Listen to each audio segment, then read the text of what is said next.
Mesdemoiselles, mesdames et messieurs, bonjour et bienvenue dans cette 11e vidéo de notre cours de PHP 8 pour débutants. Dans la vidéo précédente, nous avons vu comment subdiviser un programme en plusieurs blocs de programmes ou en plusieurs sous-programmes qu'on a appelés des fonctions. Des fonctions qui sont des blocs de code destinés à réaliser une tâche spécifique et à nous renvoyer un résultat. Mais jusque-là, comme vous l'avez remarqué, on était en train de travailler dans un seul et unique fichier. Pourtant, lorsque vous serez en train de créer vos réelles applications en PHP, vous n'aurez pas à utiliser un seul fichier, puisque une application, un logiciel, c'est un ensemble de sous-programmes regroupés parfois en plusieurs modules qui doivent interopérer. Et donc, chers amis, si nous considérons que sur une seule page web, vous pouvez avoir besoin d'utiliser des fonctions pour pouvoir exécuter des tâches spécifiques. Sur une seule page web, vous pourrez peut-être avoir besoin d'insérer un footer. Sur une seule page web, vous aurez besoin d'insérer une autre portion de code.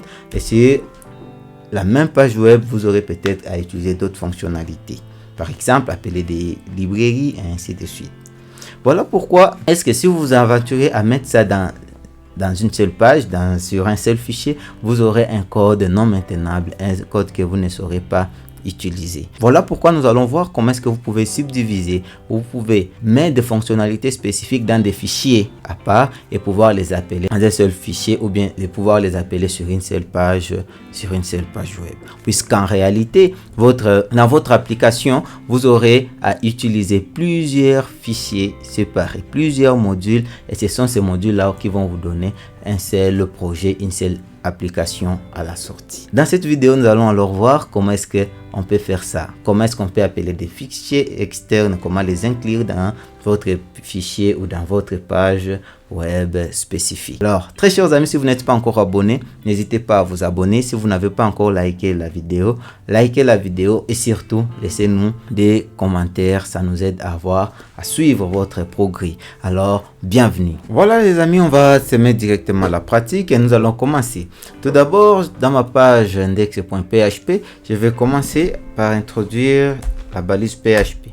Et ici, je vais pour commencer faire un coup de echo. Je suis le body. Voilà, c'est-à-dire le corps de ma page. Je fais un coup de BR et je mets point virgule. Voilà, je vais d'abord essayer de créer deux fichiers, le header, c'est-à-dire l'entête, et le footer, c'est-à-dire le pied de page. Et puis, je vais voir comment est-ce que je peux les appeler et les inclure ici directement. Pour ce faire, je vais venir ici, je vais commencer par header.php. Et puis, je vais créer aussi le footer.php. Directement là, dans les headers, je vais créer aussi une page PHP normale. Voilà. Je vais aussi faire un coup de echo. Je suis le header.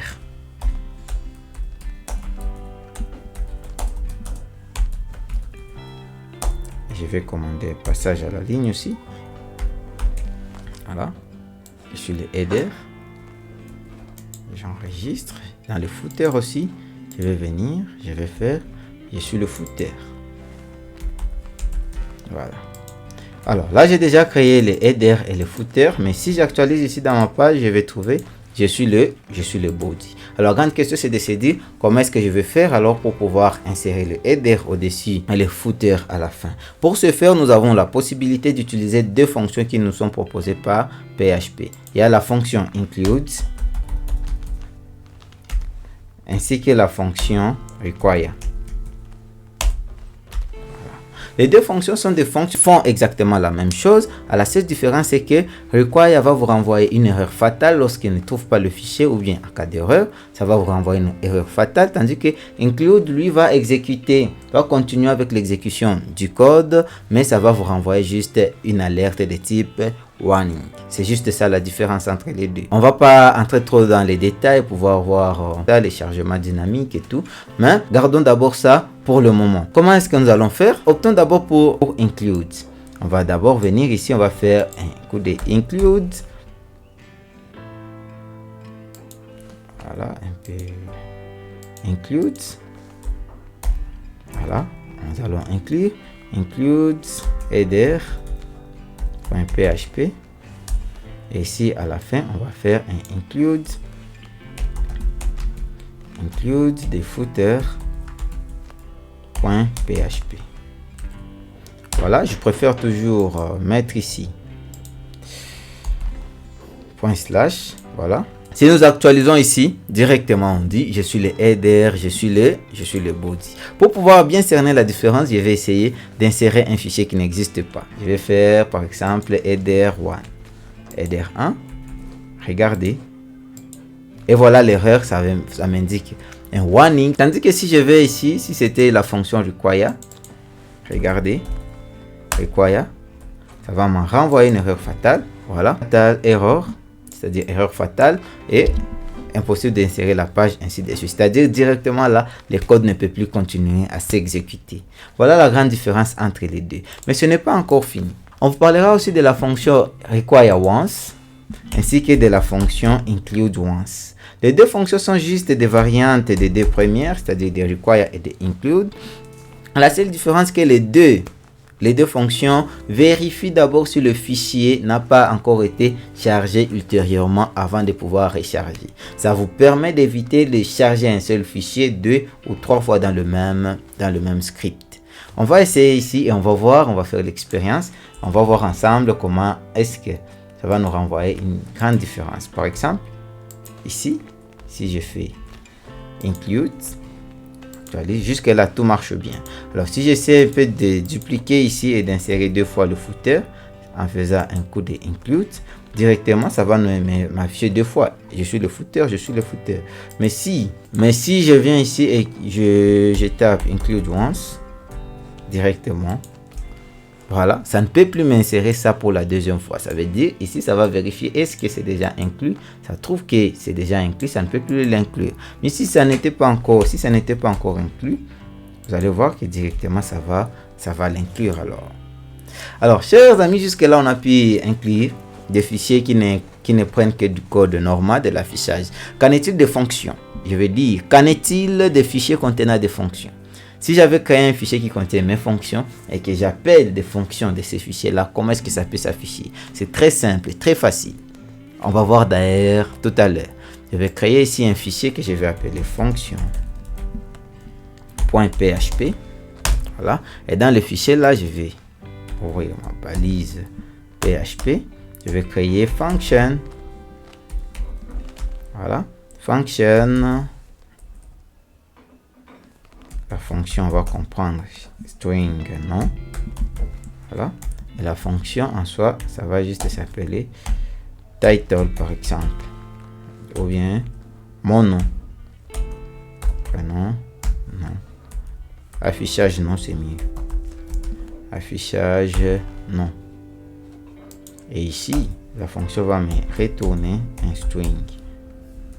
Et directement, je vais faire juste un coup de return str to upper, str upper. Rappelez-vous de cette fonction, elle nous permet juste de transformer notre variable, une chaîne de caractères en majuscule. C'est-à-dire, si la chaîne était en minuscule, ça va transformer en majuscule. Si vous avez loupé cette vidéo, rendez-vous encore à la vidéo sur les chaînes de caractères. Voilà, des dollars. Directement là, on a notre fonction. Jusque là, tout se passe bien. Alors, supposons qu'on veut alors afficher le contenu de cette fonction ici. Par exemple, je suis voilà, je suis le body et puis juste après, je suis le body, que j'écrive, je suis le nom, mon nom est, voilà. Je peux juste faire mon nom est, et là je vais concaténer avec la fonction affichage nom. Là je vais mettre mon nom est Zézé. Voilà, mon nom est Zézé. Alors si on essaie d'exécuter ici, ça va me renvoyer une erreur, ça va me dire bah écoutez, pourquoi vous voulez utiliser une fonction qui n'existe pas? Ce qui est la même, on me dit la fonction n'existe pas. Alors je vais appeler les fichiers contenant la fonction. Je vais même utiliser un require once, un require des fonctions.php et directement vous allez voir, ça va m'afficher les résultats. Voilà, mon nom est Zézé.